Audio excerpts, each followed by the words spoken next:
So it is 10:01. We can get started. Christine and Kerry, if you can just let the appropriate parties in. I see Council Flynn is on as well. Good morning, Council Flynn. Good morning, Councilor Flaherty. Good morning, President O'Malley, too. Good to be with you.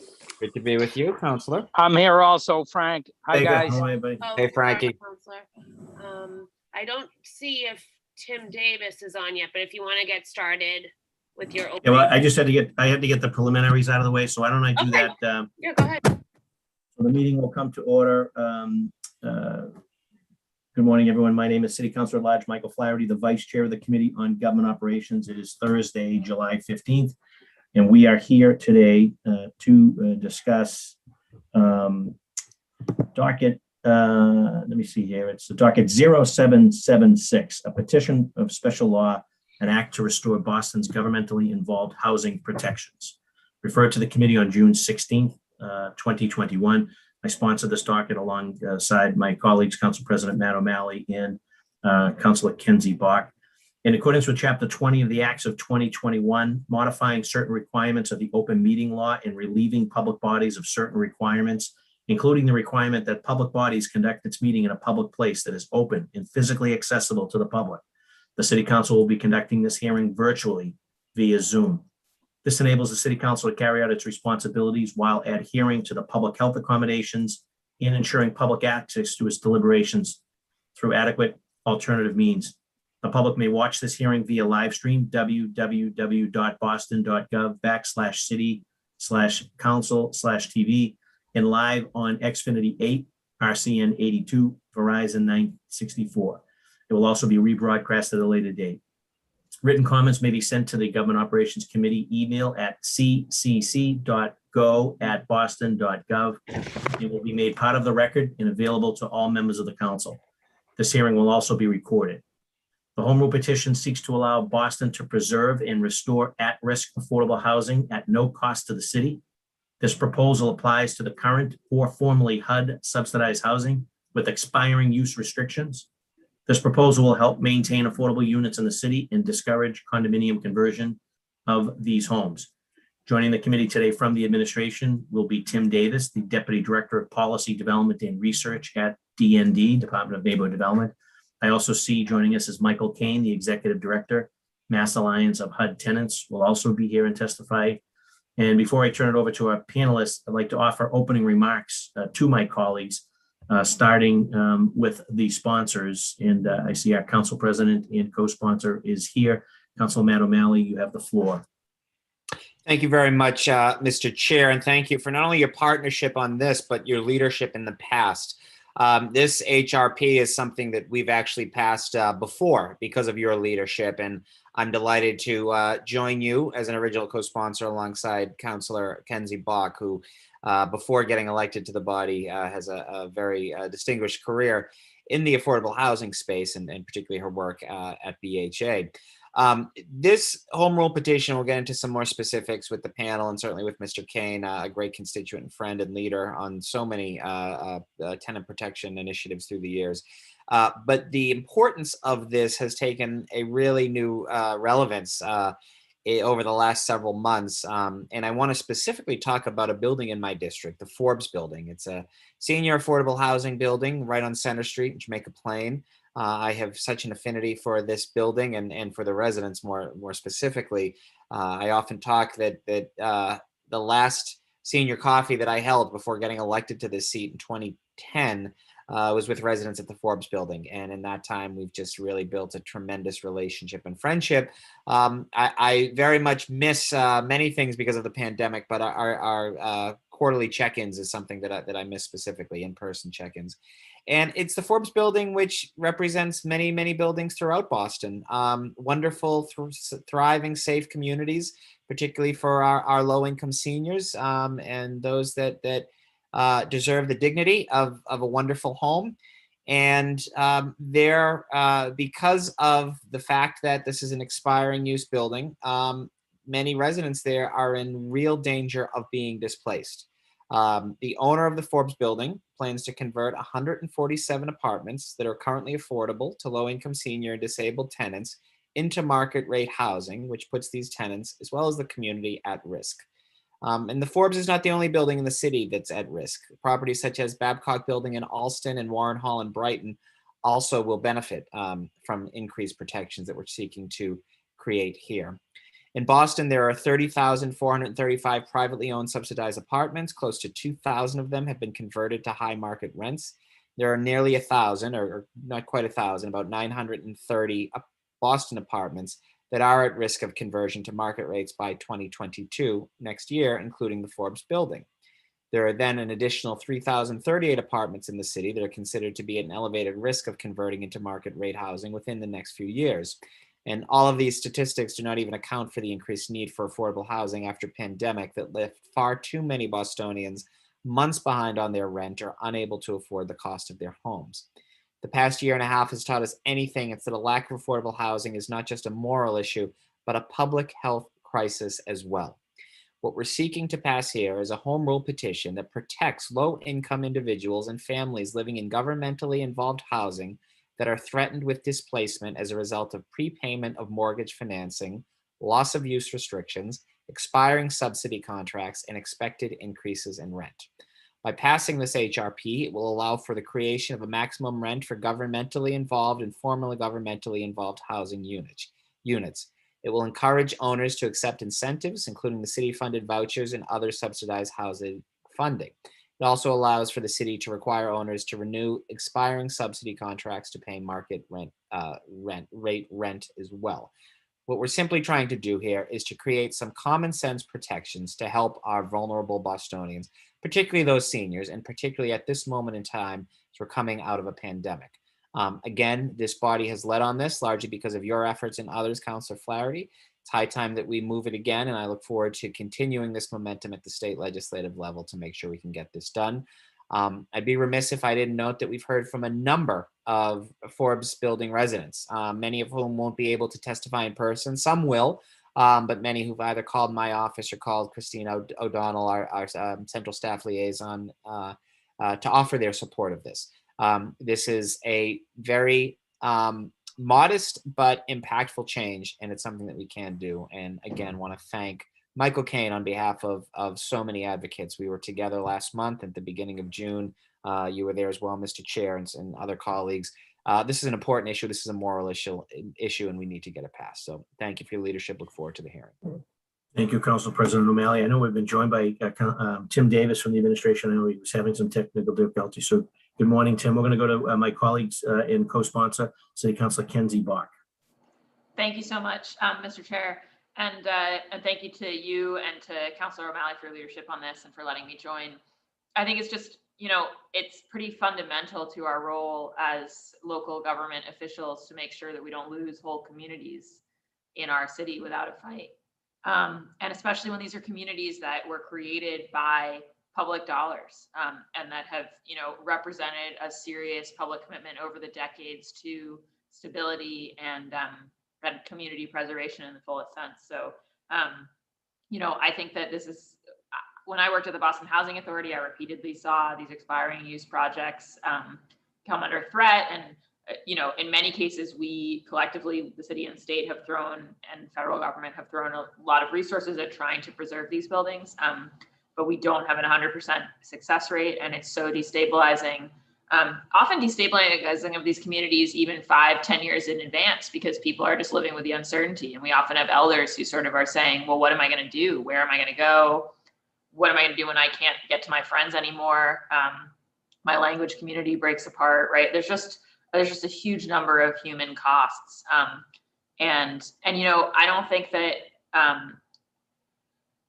nobody who owns these buildings, owned them originally on the basis of getting a windfall at the end, right? There was a pro forma that was sort of worked out according to what you were going to reasonably receive in rents through this affordable housing system. And so I think there's a little bit of some folks saying, well, we're entitled to the windfall. And I don't think the public owes folks a windfall when it's going to be the case of, the impersonal forces of the market trumping a whole human community. I don't think that's sort of what we're elected to prioritize. So I think this, this kind of common sense legislation would give us a good opportunity to sort of work in partnership with owners around really preserving these communities for the long term. And again, very grateful to Councilor Flaherty for his leadership and sort of the institutional memory. I didn't know this was something that the council had tried to push for before, but I'm very proud to be part of pushing for it again this time. So thank you so much, Mr. Chair. Thank you, Councilor Bach. Chair recognizes our colleague, City Council Frank Baker.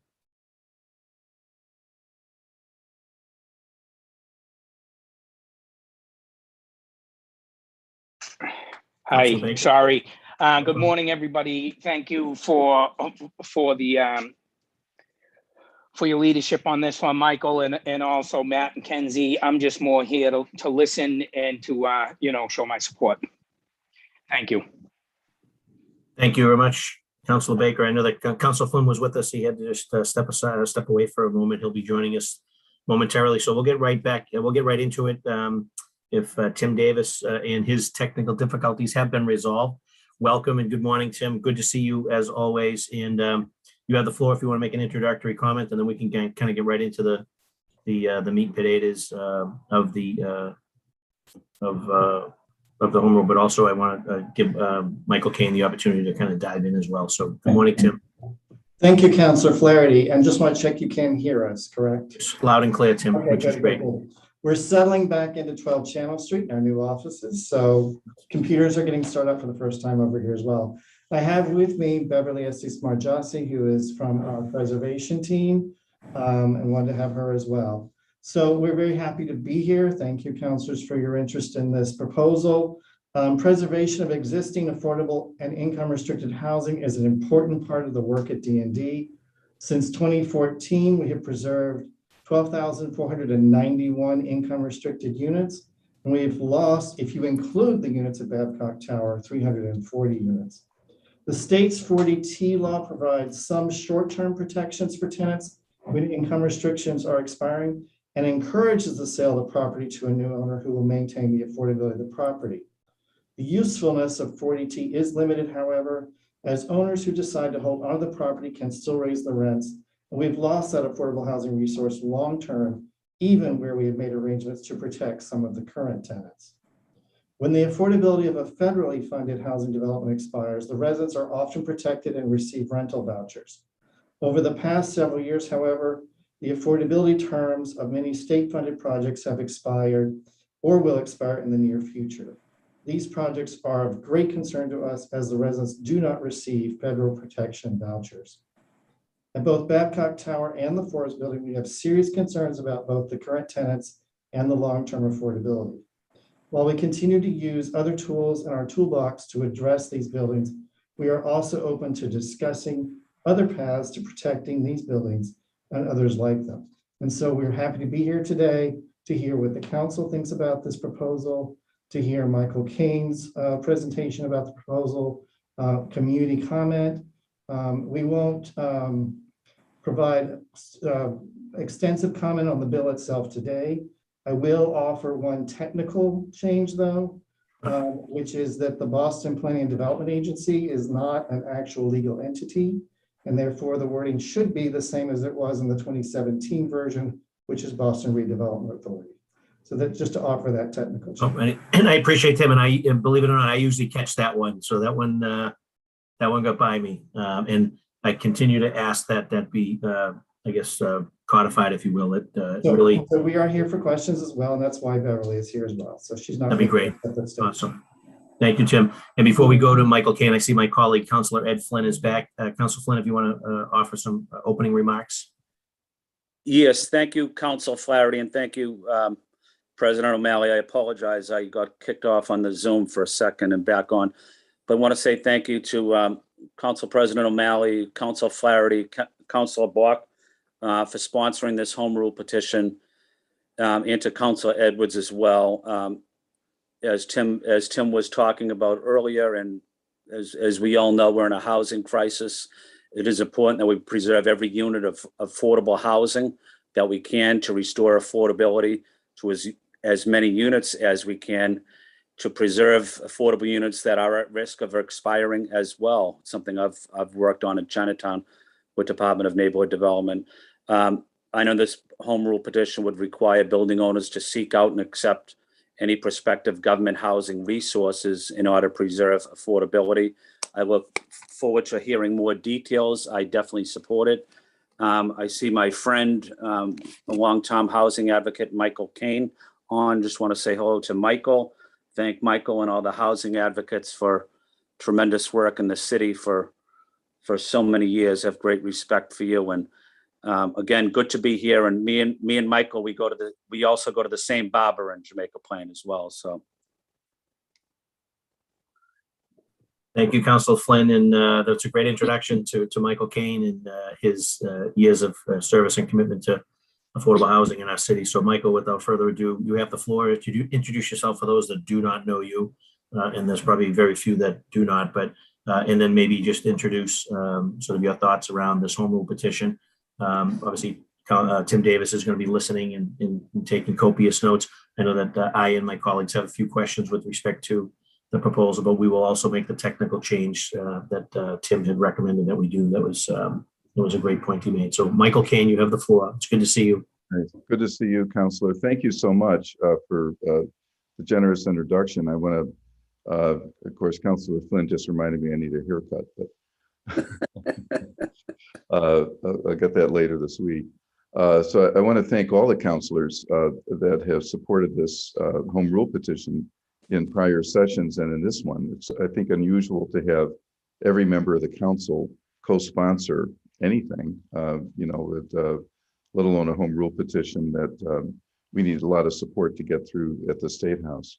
But I want to thank the lead sponsors, Councilor O'Malley, Councilor Flaherty, Councilor Bach, for their leadership in stepping up around the Forbes crisis, which is very real, as Councilor O'Malley explained. So this home rule petition, that's entitled "An Act to Restore Governmentally Involved Housing Protection," restore Boston's governmentally involved housing protection. And the reason for that is that there once was a measure that was passed by the council in 1988, I believe it was, that amended the previous rent control system to extend full rent control protections, not just vacancy decontrol, to any expiring use property at that time. And that was part of the city's rent system. The referendum that repealed the overall rent control systems around the state in 1994 actually exempted from repeal subsidized housing, governmentally involved housing. It was exempt from repeal in the referendum. It was the implementation law that Governor Weld proposed at literally the last day to implement it in the last day of the session. We found out months later, repealed the governmentally involved housing protections. So ever since then, which was 1990, starting in 96, the city council has filed a home rule petition signed by the mayor to restore those protections. So that's an important point. It was not repealed by the referendum. It was something that, so we've been trying to get it restored. The home rule petition ever since has been passed unanimously by the council, by every council that's voted on it, signed by Mayor Menino and then Walsh. Our problem is at the State House. It did, the State House did actually pass something like this originally in response to the original one, and it passed the Senate a couple of other times, or a version of it, the Statewide Enabling Act version. So there's been a lot of support at the State House. We had Republican sponsors. Senator Scott Brown sponsored the Statewide Enabling Act version, for example, when he was a senator. So it has bipartisan support at the State House, but we can't get it passed, or haven't been able to get it past the Speaker. Now we're hoping that might change because the pandemic has really exposed the fault lines in a way that is never in my lifetime. And there's a shifting view at the State House around regulating the market, the need to do that. And there's a new speaker. So we're hopeful that the terrain up there will be different this time. So getting this kind of unanimous support is really critical, and we really appreciate it. A lot of Councilor O'Malley really described the bill very well and explained what it would do. It would give the city a variety of no-cost tools to require, the most important one probably is requiring owners to renew contracts when they expire. That would be a big one.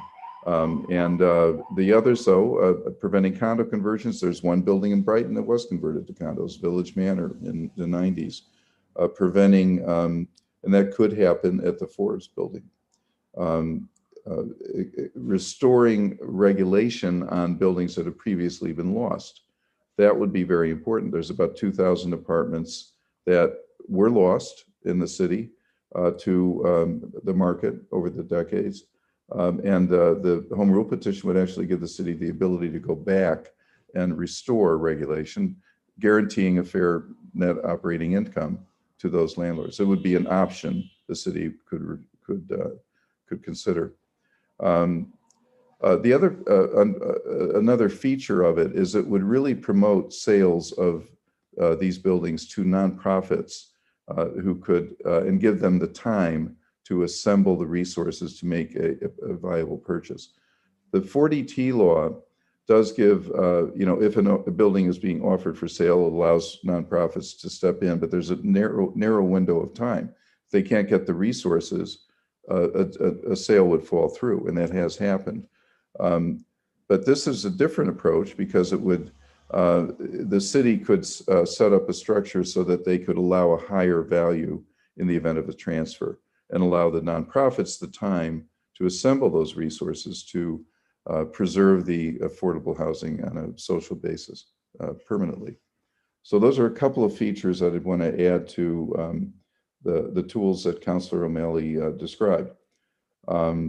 So, overall, we've, our organization, the Mass Alliance of HUD Tenants, I should mention that I work for a tenant-run, all-tenant board organization that consists of tenant groups, a coalition of groups in these buildings.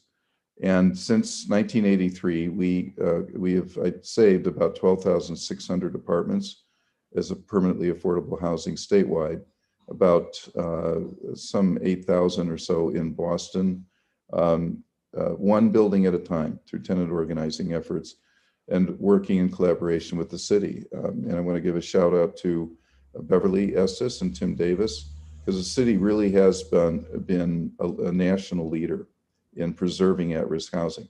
But it takes all the players, the tenants play a role by bringing the landlords to the table by hook or by crook. And so we've done that and saved several thousand apartments in Boston, but we've also lost some. We've lost about 2,000 in the city. We've lost a total more than 10,000 statewide since the 90s. So this legislation would be a critical tool to enable us to do more. And it might inspire, there are several other cities that have filed similar, identical actually, home rule petitions over the years, and some of them may be inspired to come back. So why don't I stop there, and because I know there's going to be questions, and maybe I should say something about Babcock and Forbes. Yes, you have the floor, Mike, to do that. That's important if you can. Sure. Okay, well, the Forbes, the two most critical crises right now in the city are the Forbes building and Babcock Towers. They are both, they were not HUD subsidized, they were state subsidized. The 40-year mortgages are over, and they are both in the 3-year limitation from Chapter 40T. But in the case of, in both cases, the owners are walking away from preserving the buildings. In the case of the Forbes building, we thought they were going to do it.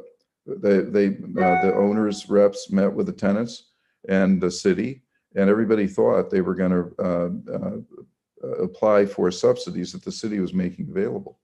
Both a renewal of the state mass rental voucher program contract and for 20 years, and an offer by the city for project-based vouchers for another tranche of tenants, so that all of the tenants who were low income would be protected, And the structure, the rent structure going forward would stay the same as a mixed income, but predominantly elderly, low income and disabled low income building resource. So everybody thought they were going to do it. And then suddenly, right before Christmas, we got a call saying, oops, the landlord's changed his mind. And now he's saying he's not sure he wants to renew these contracts unless he gets his way with a variety of some, I have to say, unrealistic demands on the city, and including some that are outright questionable legality, like waiving fair housing rules, waiving the homeless set-aside requirement, waiving the artist requirement. He said he wanted to convert it to artist housing with some program called bioconsonance, which we still don't quite understand what that's about, but it is a really unrealistic conversion plan. And there have been no feasibility studies offered by the owner that would warrant government money to subsidize his plan. So people have asked him for that, but he hasn't been able to produce any. So in the meantime, he walked away from these contracts that were on the table. One of them had an expiration date of the end of the year from the BHA. That was the project-based voucher offer. So now we're in this crisis. We've heard that he has applied for a 1-year commitment of mass rental vouchers for 1 year from the state. We don't know what the state is going to do with that, but that doesn't preserve the building. It leaves the tenants in anxiety and it's like what's going to happen next year, and they haven't agreed to do it anyway. So that's the crisis at the Forbes building. At Babcock Towers, I should mention that we had advocated with the city to create a carve out of project-based vouchers to save these 13A buildings. We were able to save Mercantile Wharf. The owner there was creative, worked with the city and us, and did it using these project-based vouchers. In the case of Babcock Towers, we wrote the landlord, we showed how he could actually make money by accepting the vouchers early and changing his 40T rent restriction agreement. And he just said, no, I'm done. I'm done with government subsidies. I want to get out. Guy's in his, I think, about 90 now, and he just wants to turn it over as a legacy property, all market, for his son. And that's 220 apartments in Brighton. 53 of them were always market. There were another 53 that had rent subsidies, vouchers, and the rest were 13A mortgage, called basic tenants, 13 with a 13A mortgage rent subsidy.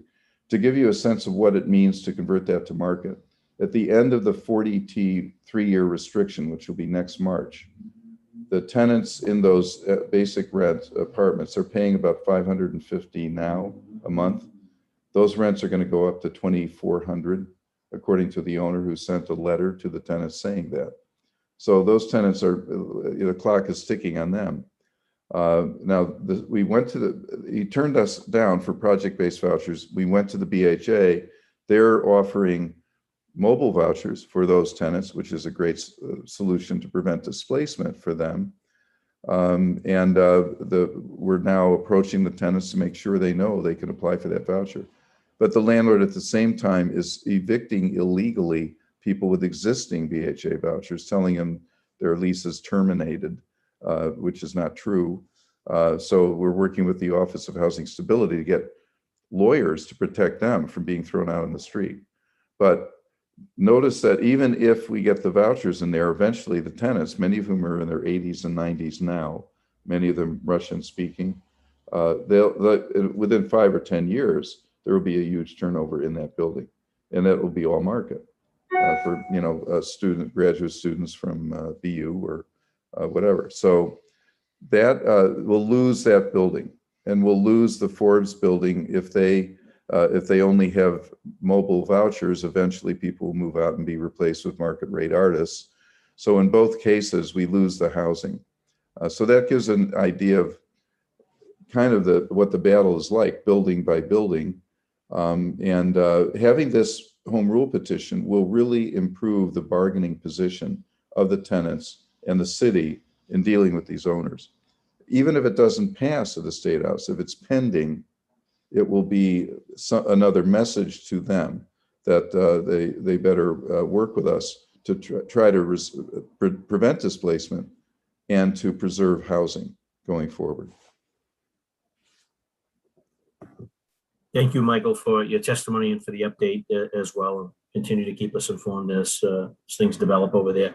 I am in receipt of a letter of opposition that I'd like to read into the record. It's someone that I have a tremendous amount of respect for and appreciate his partnership with the council and also on behalf of the city. And that's Greg Vassell, CEO of the Greater Boston Real Estate Board, and take Chair's prerogative at this point to, on behalf of the City Council, to congratulate Greg Vassell, and particularly his son, Michael, who just competed in the College World Series. He's a proud graduate of Boston College High School and was just drafted in the Major League Baseball draft by the New York Mets. So I was hoping that the Red Sox got him, but who knows, maybe down the road. But congratulations to Michael Vassell, who's Greg's son, and to the Vassell family and their continued commitment to our city.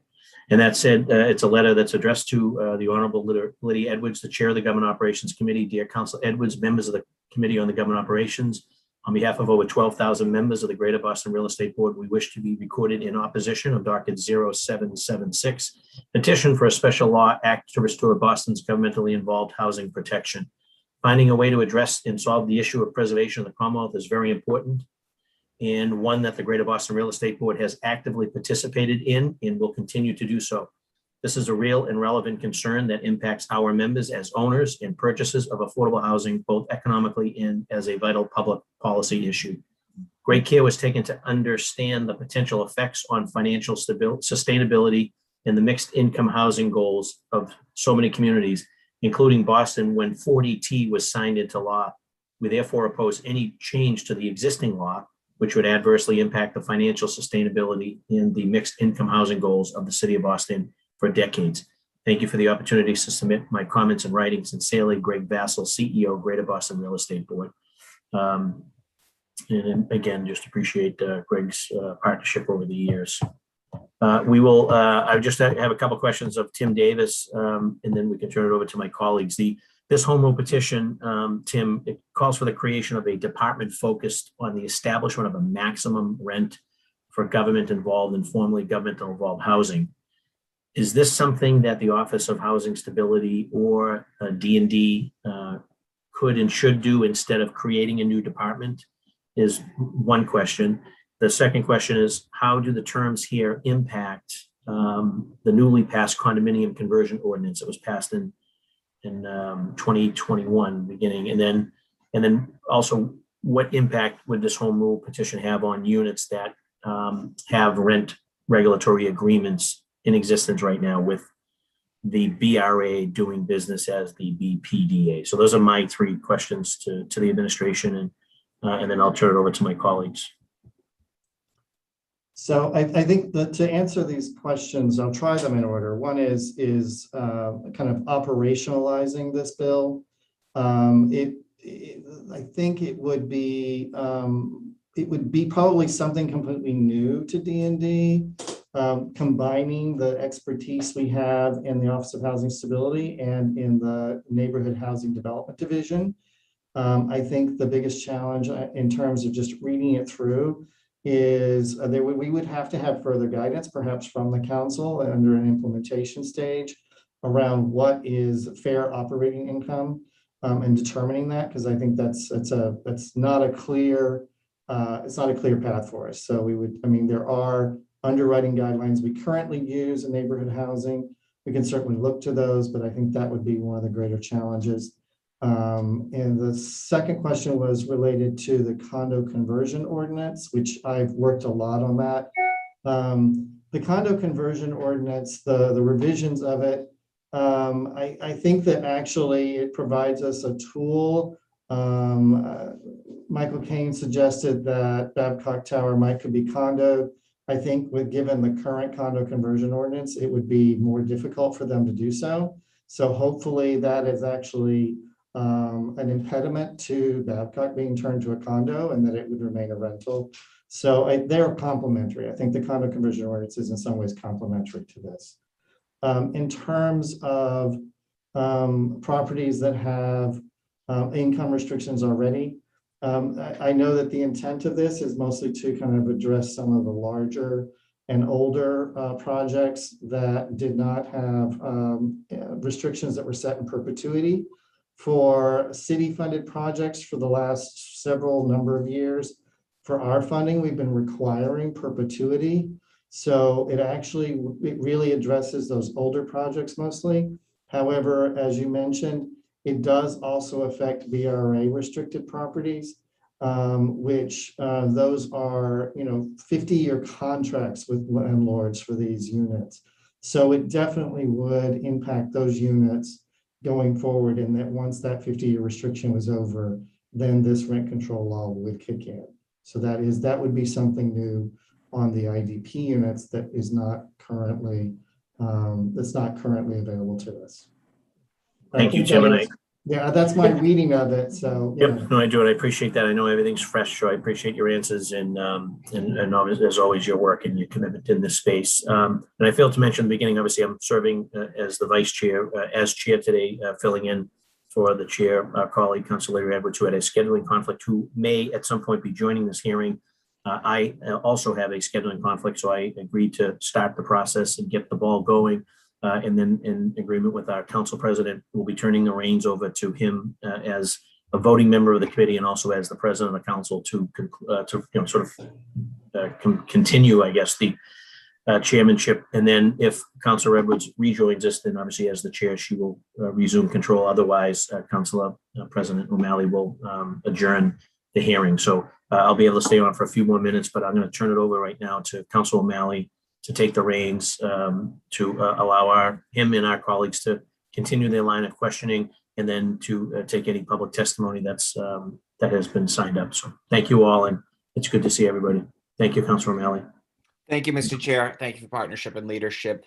I don't have too many questions. I just wanted to note, because there are a number of folks who I'm looking forward to, mostly constituents, I'm pleased to note, who've signed up for public testimony that we'll get to in a moment. But I just wanted to underscore that obviously we're happy to take all testimony and critical testimony as well. That's part of this process. I do want to make sure that we're not being intellectually dishonest with some of the opposition to this home rule petition and what it would do and what it would not do. The reason why I support this so strongly is because it allows for protections in place for these folks who are living in units that are expiring. I mean, if you look at the Forbes building particularly, and that's at the top of my mind, you have individuals, many of whom are older, some of whom have some underlying health issues as well. They're just living in this anxious state, not knowing where they can go. And to Michael's great work, and he mentioned the thousands of units that he and his colleagues have protected through the decades. And Tim, you and Pamela, and obviously Chief Dillon have been doing some great work in this respect as well. And you mentioned some that you were able to protect and preserve. All this home rule petition does is allow for added tools to get there. And certainly, yes, some mandates as well that we need to do, because we need to be sensitive. This is unconscionable that we have a situation in the Forbes building where we celebrated an agreement that was made before the pandemic began, because I stood with Sheila Dillon in the residence room over Dunkin' Donuts and coffee to celebrate a victory that we had found. And then I just think it's incredibly cruel that right before the holidays during a pandemic, that agreement dissipated because for whatever reason, and these are just my words, but it just seems incredibly unfair, cruel, and greedy. So what we're trying to do here is allow for the tools in place to protect tenants, high risk, vulnerable tenants who otherwise would be displaced. It's a common sense. As has been mentioned, there is tremendous support. I am hopeful that this moment of time we are in will get us over I'm confident that we will pass this at the council level. I'm confident that the acting mayor will sign it, and we'll put all of our efforts in getting it done at the state legislature.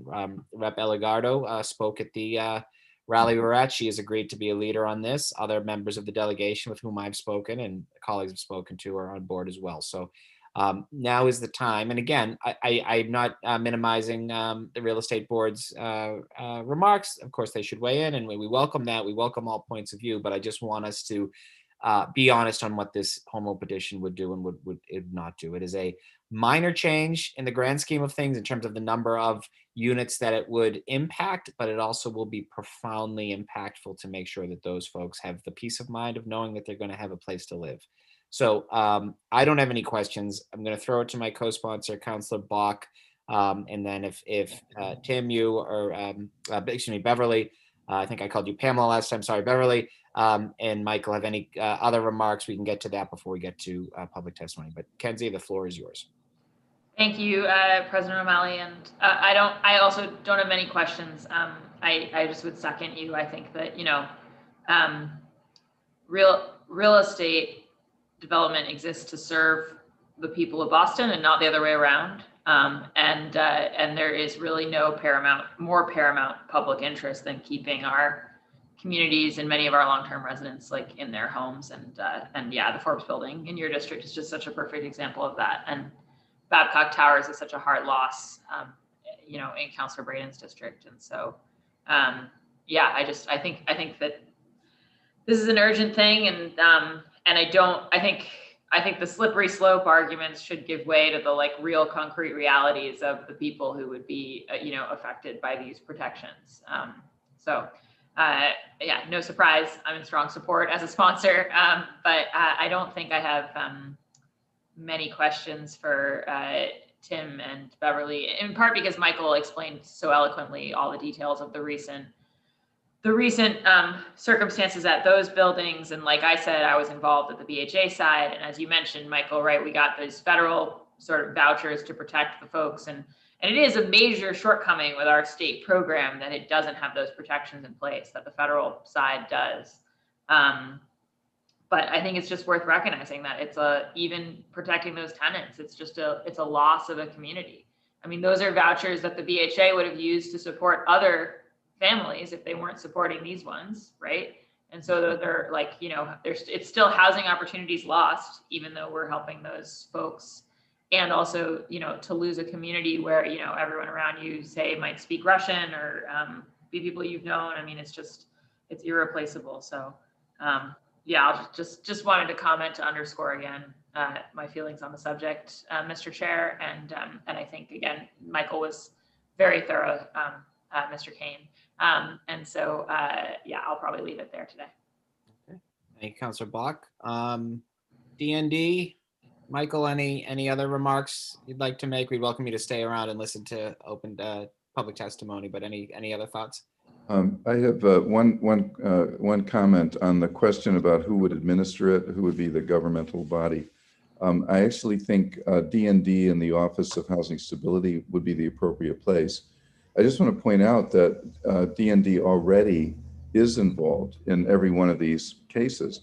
If this law passed, they would have additional tools. It would actually make it easier for them to, in the case of Forbes, require renewal of the MRVP contract and require that they accept the city's offer of project-based vouchers. Case closed, and they would end up saving time. So they're already involved. So I don't think it's that big a leap to give them more tools to do what they're already doing. On the fair net operating income is mainly going to be a question for the previously regulated properties that have, gone escape the system now. If there are standards for fair net operating income that have been defined by the state courts here, so it wouldn't be hard to find those. But there's a finite number of those buildings. I think it's about 10. So I think DND's current staffing without major expense would be able to do that. The data about the budgets are mostly public data from at the end of the contracts. So it would be not that difficult a challenge, I think. So I just wanted to add that comment that the city would be able to do it easily without a big bureaucracy. No, well said. Agreed. Appreciate that. Any DND, any comments before we get to public testimony? No further comments. Thank you. Thank you, Tim. So, Christine, do we want to start? I'm not the host, so could you start admitting several attendees? I see 6 have signed. I assume have signed up, or 7 rather. Sorry, I didn't mean to interrupt you. Yes, I will bring them over. Wonderful.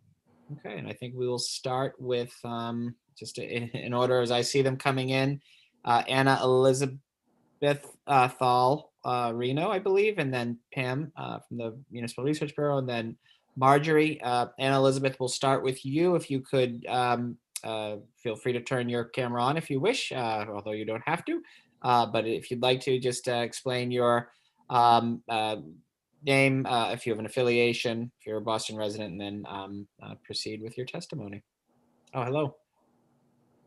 Hi, We can see hi, you. I'm right here. Yep, we can see you, or we just saw you. We can hear you clearly, but please welcome. Thank you for testifying. Yes, I am in the still by the grace of God. I don't know why, but not the rent is still, kind of high. But I'm a moderate, a former 13A tenant in the piano factory, and there are just a handful of us left. Maybe it's a 15. I've got to count it again. I'm sorry to be so inaccurate, but this was a building for artists, back in the, and up until 1995 is when we got our notices under the door. But let me think now. Yeah, market, moderate, and low, and I'm a moderate 13A tenant, and there were 3 tiers of income. And then when his mortgage was, sort of he could prepay his mortgage, which he opted to do, and try to throw us out illegally. We got a very good attorney, Harvey Shapiro, who helped us out. We won twice in court, bad business practices and the like, but still a lot of people have left since then. There are not too many left, and mostly market here. And we're paying like almost a good chunk of market rate, but not market as much as the others are. But and they were trying to make the building into, seems like a swell hotel, but it's supposed to be an artist building, and it detracts from the character of the neighborhood if it were no artist. He moved the gallery when he redid the building a bit some time ago, several years ago. So here we are. But anyway, my husband's into writing, and a lot of people there was a cat in every window, all kinds of artists, and it was like a crazy place. When I first arrived, there was this funny dog in the office, but it wasn't a fancy office. It was just wooden floorboards and Shadrach. He's kind of a dumb old dog that belonged to the guard. Wonderful old thing. I thought he was a vicious cur, but he was turned out to be very nice. And my husband, Dave, and I moved in 81.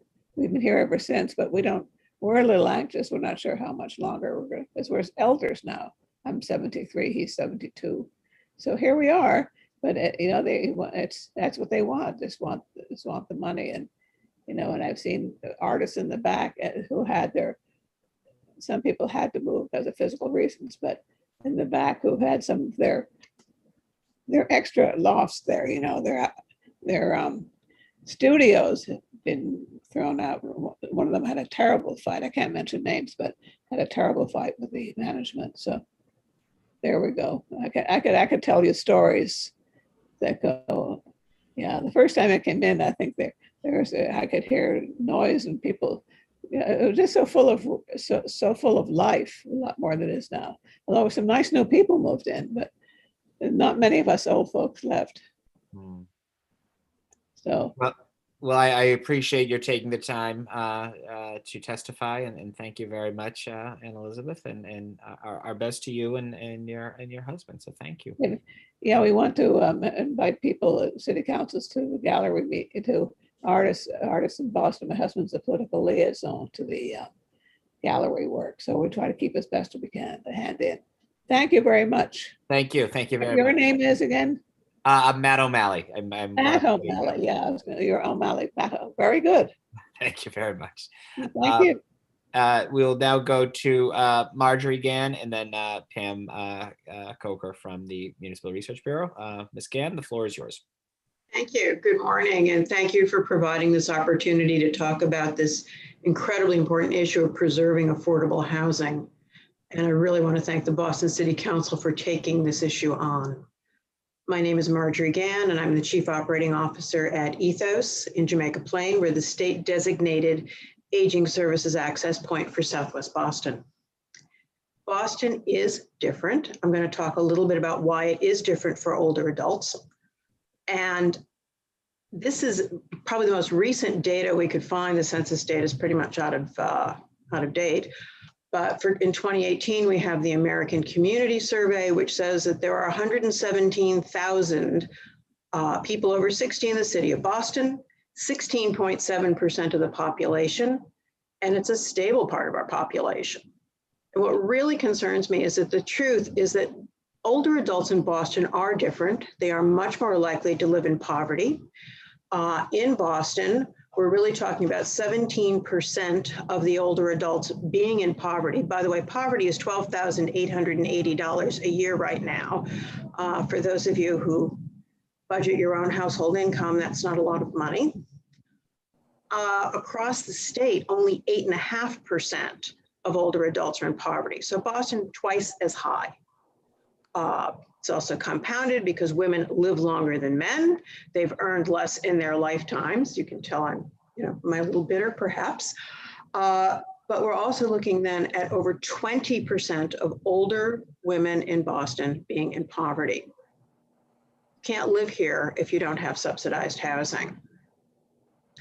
This also does not count the people, large number, who have incomes maybe 25 to 30,000, who really can't afford market rates. Market rate for an apartment in Jamaica Plain is well over $2,000 a month for a one-bedroom apartment. There may be a lot of new apartments being built, but they are certainly not affordable. If you are leaving your current subsidized apartment, applying for subsidized housing is incredibly stressful. Councilor O'Malley, you certainly referred to the stress that people in the Forbes building are living under, and certainly applying for subsidized housing, providing all those core documents, every aspect of your life is being scrutinized. The number of pieces of paper that you have to apply are incredible. And in this day and age, a lot of it is done online, and Boston has incredibly poor internet use by older adults. So you just can't do it on your own. So it's a real problem. This whole new way of doing things is just incredibly stressful for our older adults. Forcing people to move, of course, when they're older, their friends, their grocery shopping, their medical care, everything is really part of your neighborhood. And public transportation, because if you're low income, you certainly can't afford to have a car in the city of Boston. You certainly can't afford the car insurance. You really do resort on public transport. You rely on public transportation, and that transportation in the Forbes building, frankly, is pretty good. So that makes it's another issue, another reason to want to keep that particular building in subsidy. We certainly would support keeping any plan, particularly home rule, that would maintain this kind of building. And I would like to end with a really important quote from Hubert Humphrey, because it's a really important quote. It was once said that the moral test of government is how that government treats those who are in the dawn of life, the children, those who are in the twilight of life, the elderly, and those who are in the shadows of life, the sick, the needy, and the handicapped. And I think that certainly those words apply to lots of people who live in the Forbes building. And we really hope that this home rule petition will go forward, not from the city council and certainly from the legislature, and protect that housing. And I really do thank you for this opportunity. Of course, and thank you, Marjorie, and to Valerie and all your colleagues at Ethos. Thank you for just exceptional service, not only to our seniors, but to all of Southwest Boston, particularly during the pandemic. I'm so grateful for the great partnership. Thank you. So thank you very much. Pam Coker is next, followed by Mary Tamer. Pam, welcome. Thanks for testifying, and good to see you again. I began my day with on a Zoom with Pam, so it's great to see you. You are muted. Got it. Thank you. well into pandemic and heading into post-pandemic, still find moments when Zoom is gets the best of me. Thank you for this opportunity to testify on docket 0776 regarding restoring governmentally involved housing protection, otherwise known as rent control. Yes, we absolutely need more housing and more affordable housing in the city of Boston, but rent control is a blunt instrument that comes with a number of costs for the city. The city needs to continue pursuing incentives to promote affordable housing production and not impose such policies that could severely dampen production as the city looks to reach its Housing a Changing City housing stock production goals by 2030, including new affordable units. Therefore, this ordinance would discourage affordable housing development that can exist today through successful programs such as the Inclusionary Development Policy Program, which requires developers to build affordable units or provide funding for the city to itself build and create those affordable units. Having developers build affordable units as part of this program is a great way that the program promotes fair housing and works against housing segregation. But this ordinance deters developers from doing so. Developers may well be inclined to simply pay into the city's fund for inclusionary development instead of building any affordable units that would be rent controlled. The building of units then obviously falls on the city, and government in general is not known to be the most efficient creator of affordable housing. Additionally, the contracts that the city enters into with housing developers to create and maintain affordable units will be disrupted by this ordinance, breaking countless contracts in place that could halt production and have a chilling effect on the market at a time when production is crucial more than ever to meeting the city's housing goals, particularly affordable housing. In that way, this ordinance is an iron fist approach when we could instead be using the opportunity to develop thoughtful and innovative solutions. This ordinance does nothing to bring stakeholders together. Instead, it threatens to dampen affordable housing production. A couple of additional things to keep in mind. Imposing a rent cap would strongly disincentivize property owners from making timely repairs and improvements to homes occupied by low-income residents. With such a dramatic limit on rental income, there's virtually no incentive for an owner to make investments in improving and maintaining their building's infrastructure. This ordinance specifically excludes ordinary repair, replacement, and maintenance as a factor in determining a fair net operating income for owners. This could directly lead to the dilapidation of income-restricted homes subject to rent control. In other words, it is possible this would unintentionally target Boston's affordable renter population with deteriorating housing conditions. Past experience provides some important insights. A study on Boston's rent control policy between 1985 and 1995 found that the policy decreased the supply of housing units and led to deteriorated housing conditions. The study also raises the possibility that the policy lowered rents in nearby market rate housing due to spillover effects of deteriorating housing conditions. Now in Brookline, a study found that rent control discouraged landlords from maintaining properties within even basic code enforcement standards, as the returns are decreased and capped as tenants then found themselves taking on the burden of providing their own maintenance and repairs to their unit. Tenants who receive government assistance to pay rent may be especially hesitant to demand repair services from a neglectful landlord for fear of losing their housing. Thank you. A couple of other things to just quickly mention. A sudden and dramatic cut of rental incomes would have severe impact on all housing units in the city, dramatically changing our dynamics. Of course, we want to change the dynamics for better housing opportunities for particularly lower income residents. But again, this would be extraordinarily disruptive. A couple of recommendations of how we might address this concern otherwise. It's clear that Boston cannot completely build itself out of its affordable housing problem on its own, although more affordable housing is critical. And the city has poured its efforts into creating affordable housing and production opportunities to date. Boston's affordable housing challenge is in part very much connected to the regional housing challenges. Boston's affordable housing supply challenges are closely connected to the dynamics of the greater Boston region specifically. Affordable housing production in the metropolitan area continues to suffer from NIMBYism, not in my backyard thinking, including resistance to lower income residents and families with school-age children, putting increased pressure on the Boston housing supply. Now, while a regional partnership of 15 communities, including Boston, announced in 2018 it would set goals to prevent displacement, preserve neighborhoods, reduce evictions and homelessness, promote mixed-use development, and build diversity of housing types for all income levels. Few of those other 14 communities have taken on that mission to the degree that it is needed. The state, the region, and city should work together to address regional failure to supply affordable housing, including failure to take advantage of thoughtful options to incorporate affordable housing into other communities. So we really have not just a Boston issue we can't build our way out of, but a regional challenge. And I would say state government is a place that we should be looking to really make an effort to address those challenges. Thank you, Pam.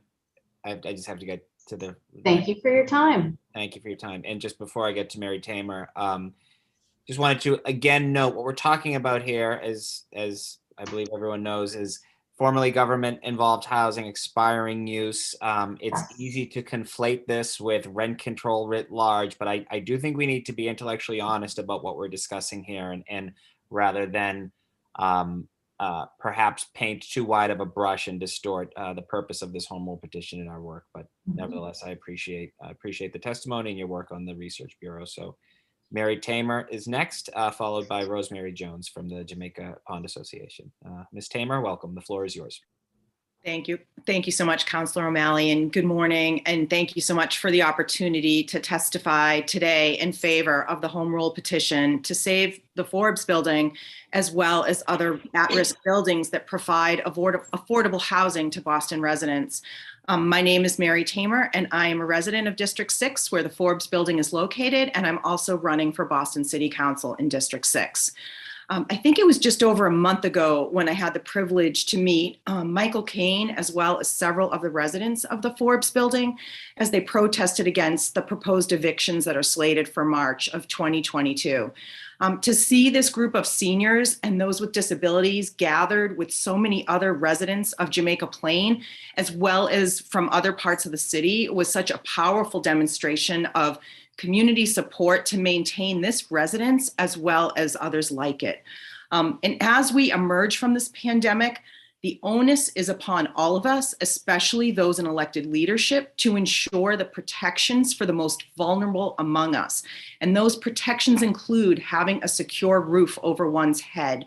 Our seniors and our friends and family members with disabilities have paid their dues to the city and to the state in immeasurable and often difficult ways.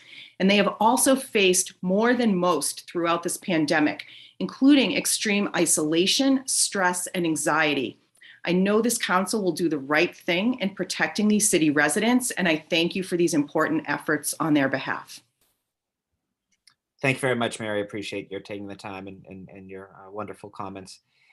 We next will have Rosemary Jones, my dear friend and neighbor from the Jamaica Pond Association. And then finally, the great Sarah Freeman will be the last person I have. If we have any additional folks looking to testify, I'm happy to stay on for a while. But Ms. Jones, the floor is yours.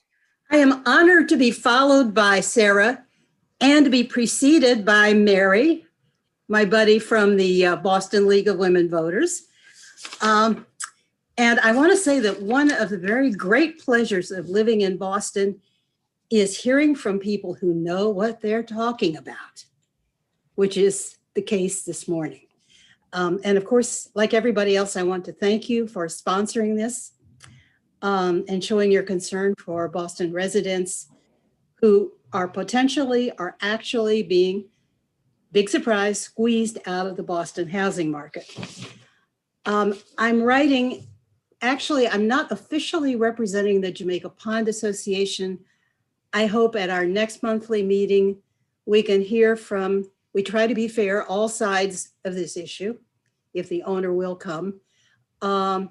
So The Pond Association hasn't taken a stand. However, as an individual, a resident of JP, a former social worker, Kenzie, I was at the Boston Housing Authority for a number of years, tenant relations aide, and at Boston City Hospital, I was the first HIV social worker there. So like your constituent services people, I've seen a lot of things. I've helped people do a lot of things. And I just want to say that subsidized housing is an invaluable resource. And again, I've written this, I'll try not to be boring. But we all know that sometimes individuals who are able to maintain market rent apartments experience reverses beyond their control. I'm thinking of one gentleman I got to know through the hospital who had made a very good living refurbishing the paint in Gilded Age mansions. Unfortunately, the paint that he was sanding or I don't want to say removing had lead in it. So at one point he found himself even unable even to grasp a paintbrush. Thanks to the subsidized housing, he was able to get stabilized housing, to undergo his medical treatment, and not feel that his whole life had crashed and burned because he was no longer able to work. I want to give an example of a gay man who experienced homophobic actions in his neighborhood, became depressed, unable to work. He was assisted by the wonderful JP resident, former staff member at an old charity that not many people have heard of, the Howard Benevolent Society, incorporated in 1812. I think it's the oldest continuously existing charity in Boston, maybe in the state. And she helped him put his life back together, which included getting a unit in the Forbes building. Another person I think of was a patient at Boston City Hospital. She was burnt out of her apartment. Because I had encouraged her the previous year to apply for a subsidized unit, she could go to them and be accepted as an emergency.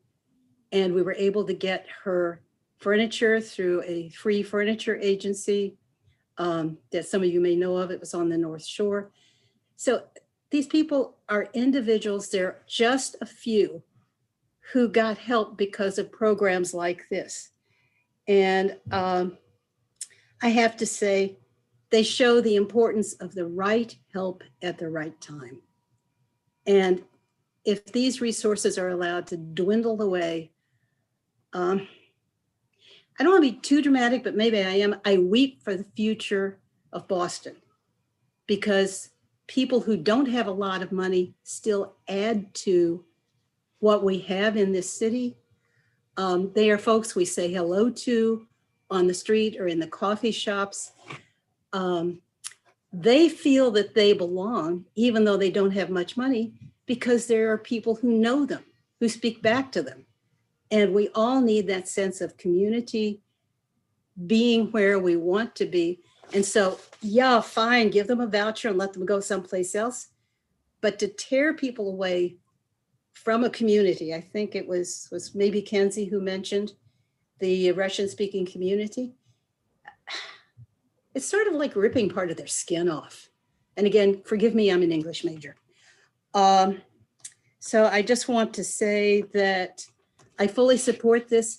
And if we have a meeting at which the Jamaica Pond Association votes to support it, it would be not unknown for some of us to do a little work up on Beacon Hill, which I would be happy to go to with statistics if that's what's needed, and a sincere Midwesterner's expression. So again, thank you so much for doing this. Thank you, Rosemary. And it was, I so appreciate the way you just sort of presented your comments and your great partnership in this. So thank you very much. Thank you. Um, Oh, can I mention one other idea? Of course. There's an article in the Boston Globe about the new CEO of the Boston Foundation, Lee Pelton, who was Mhm. formerly president of Emerson. And he talks about a goal including resolving inequities. So I don't know what kind of partnerships he, on behalf of the agency, might be open to, but I'm going like, would the Boston Foundation possibly be a resource in developing some partnerships and doing something about changing ownership of these properties? I always have thoughts that mean a lot of work for other people. Well, I think it's a great idea worth exploring. So thank you, Rosemary. Okay, thank you. Our last speaker, unless anyone else joins, which we're happy to, is she blushes every time I say this, my favorite constituent, Sarah Freeman. You're up. Oh my. Well, thank you for that glowing introduction. And Rosemary is a hard act to follow, but I'll be concise. I submitted this in writing, but I'm happy to share it for those who didn't receive it. As the first whereas in the Home Rule petition says, quote, "It is incumbent that the city preserve its affordable housing market," end of quote. A healthy and vibrant city includes a diverse population, such as our neighbors at the Forbes Building in Jamaica Plain and Babcock Towers in Brighton, along with strong schools, libraries, multimodal transportation, thriving businesses, and healthy parks and environment. Please do all you can to help prevent the displacement of Boston's low-income, senior, and disabled tenants. That's the end of the written comment. I'll follow Rosemary's example and say, this isn't just about finances and policy. I know at least three that I know of, residents who live there in the Forbes Building, and they add so much to our community that it would be a sad commentary if we can't find a way to keep them where they are. Thank you. Thank you. Thank you, Sarah. And thank you for, I think, beautifully describing the emotion that we all feel right now. Thank you. Thank you for your Hey, Sarah. So that is all we have for a public testimony. Christine, do you know of, oh, I see it. Oh, Michael, we will close with you, Michael, your hand's up, but Christine O'Donnell, no other individuals have joined the Zoom? I No, assume? Counselor, that's all. And there haven't been any additional emails requesting the link. Great, fabulous. Thank you very much. So I'm going to throw, I will close it out officially, but before I do, I want to ask Michael Kane for any concluding thoughts or remarks. No, thank you, Counselor. Thank you for doing this hearing. I know there's a lot of people watching on City Council TV from the different buildings. I want to address this rent control canard. Just to be clear, this is a home rule petition that applies only to a specified list of government subsidized housing programs. They're listed in the ordinance. It does not apply to any privately owned housing that does not receive project-based subsidies from either the city or the state.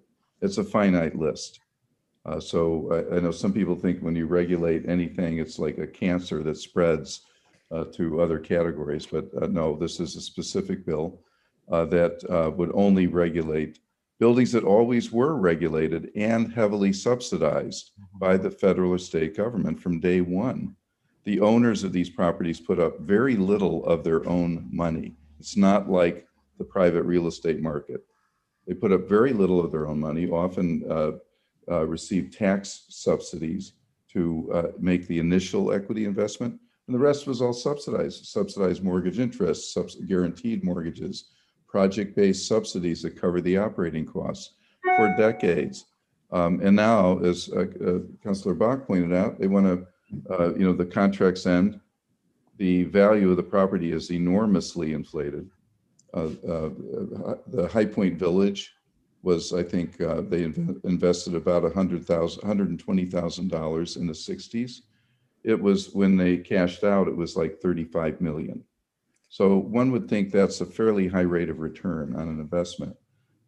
So, you know, this to restore some modest protections to keep these buildings affordable going forward is only just, because it was our money that built the equity for these properties, that built up the value. It was our taxpayers' dollars that made them the expensive properties that they are now.